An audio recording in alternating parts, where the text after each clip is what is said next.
Tabitha. Welcome to my YouTube channel. Today I'm going to talk about the advantages of paying mortgage as opposed to paying rent. What is mortgage?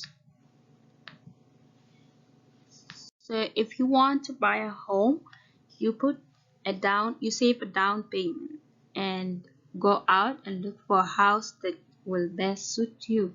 So now we're here and we have 150,000 a house. So and you have only 50,000 as a down payment. So and then you will go back to the bank, and the bank will pay 100,000 to the homeowner and give you a mortgage.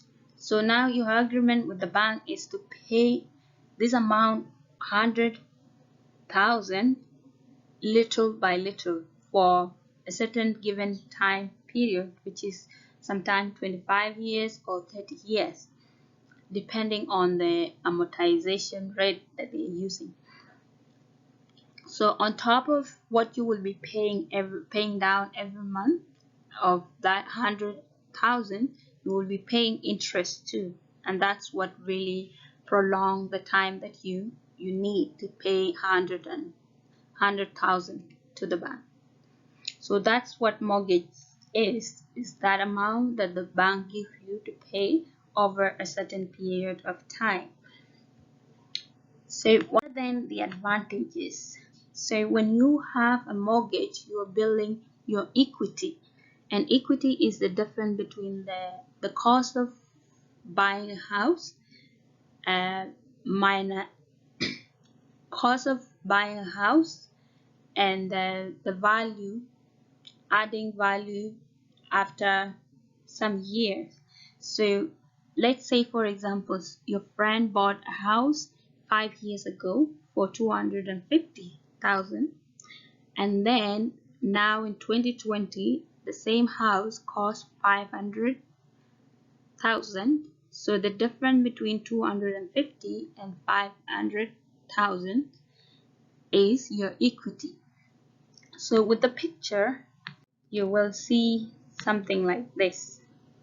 So in the last 5 years, your friend bought a home in Toronto for 500,000, and for that 5 years the value of the house has built and built and built. Now in 2020 the same house costs 1.5 million.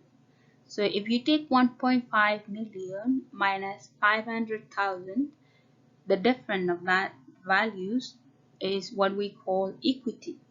So you build that equity in the home. The next point is, if you're a homeowner, you have tax benefit. So as opposed to someone who pay rent, so there's not much benefit that you get from the government. If you own a house, you claim some of your taxes that you pay to the government as home tax. The next one, mortgage payment could be fixed and no worries of increase in the amount. This is so true because someone who bought a home in the last 5 years could be paying 100 for 3-bedroom apartment, could be paying 1,400, and the same house to the renters right now will cost them 250,000, would cost them 2,500.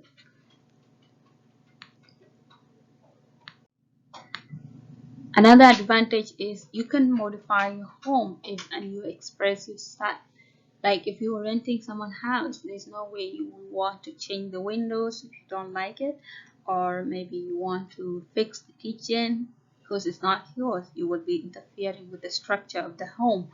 So but if you own the house, you will have to modify it the way you want. The next advantage is build income suite or turn your basement to income suite.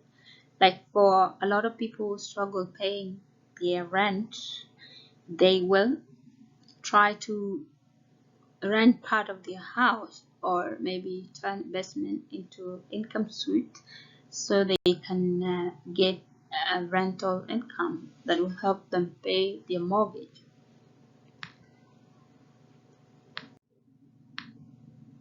So this what would look like. You turn your part of your house into income. The disadvantage of renting would be the opposite side of what we just talked about. So like when you're renting, you're building your landlord's equity. Equity is like the value that grows in your house over the years.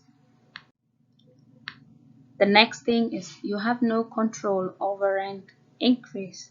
Like in 2017, renting a home in Toronto was cheaper. Now is skyrocketing, and someone who had a mortgage then, they don't have to worry about that increase in the prices. But if you were renting, whenever you move to a new place, you're paying more than what you used to pay 5 years ago. No tax deduction for rent. Yes, we already talked about that. And no privacy.